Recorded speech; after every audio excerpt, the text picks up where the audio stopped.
If you had have asked the majority of us Hawks fans, what did we want out of this game? I think we all would have said, win the game, don't get injured, lock up a final spot, just about. Well, tick, you're guilty. As far as the viewing experience goes, that first half was electric. And to be perfectly honest with you, that first 15 minutes was electric. It felt over. It was 21-7 and it felt done. And look, you could have been forgiven, I should say, for wanting the Hawks to put the foot on the throat. 36 points. They kicked the last three.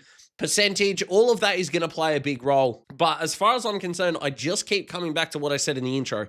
All of those things happened. We've got our destiny in our hands. We've got a trip to Brisbane. We're going to be as fully fit as we can be. We're going to come off an 8-day break. I don't really think I think it's a cause, not of complaint. It's more of a cause of real world optimism. I'm not here ready to bash and go, this should have happened. This should have happened. Everything that I wanted coming into this game, I got. And that's where I stand on it. Now, there are things I got that I didn't expect. Hello, Jack Gunston with an equal career high 7 goals 4. My God, and let's be honest, there should have been 8 goals 3. That spike on edge. It's the right decision. Does it mean I have to like it? No. Punky's goal, you'll love to see it. What a man he is, and the retirement with only Gunners to go from an on-field perspective. My childhood really is over.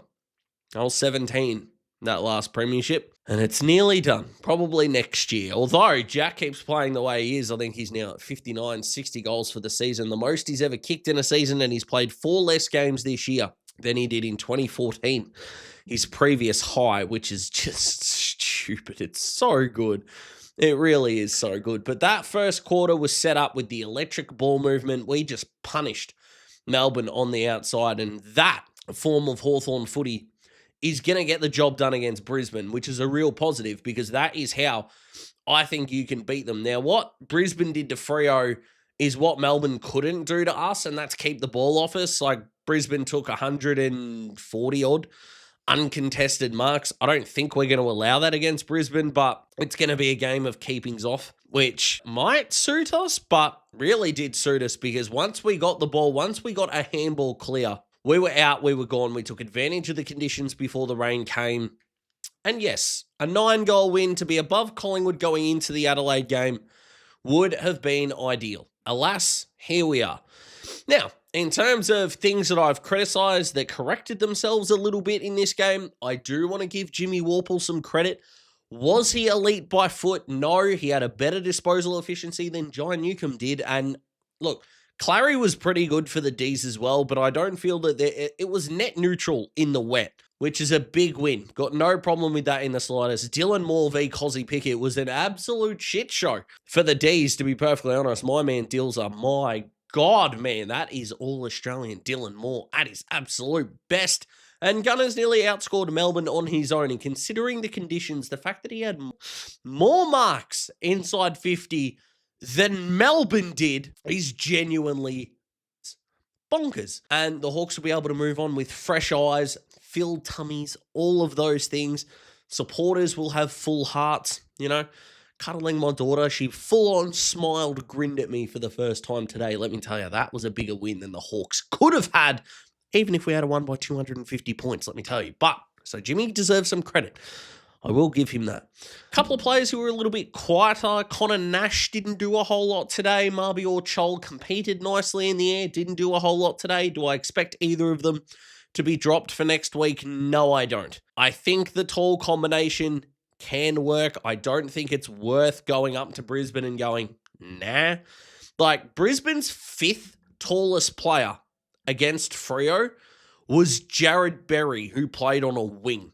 So if there is a side at the moment that you could look to stretch, it's going to be Brisbane. I suspect that we're going to want Gunston to do a defensive role on Harris Andrews, do it a lot better than Paddy Voss did, and will make him slightly more accountable. That means Gardiner has got to go through one of the other talls.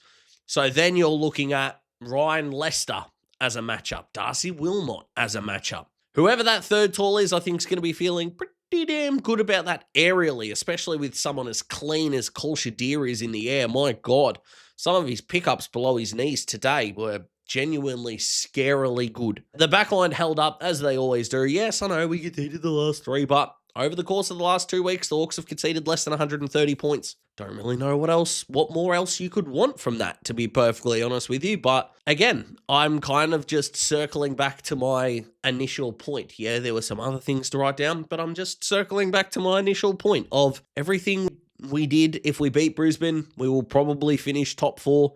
Yes, an Adelaide win will help us, but I would rather look at what we can do and what we need to do. And do I think we can beat Brisbane? Yeah. Were we a little bit lazy in the second half? Yes, we were.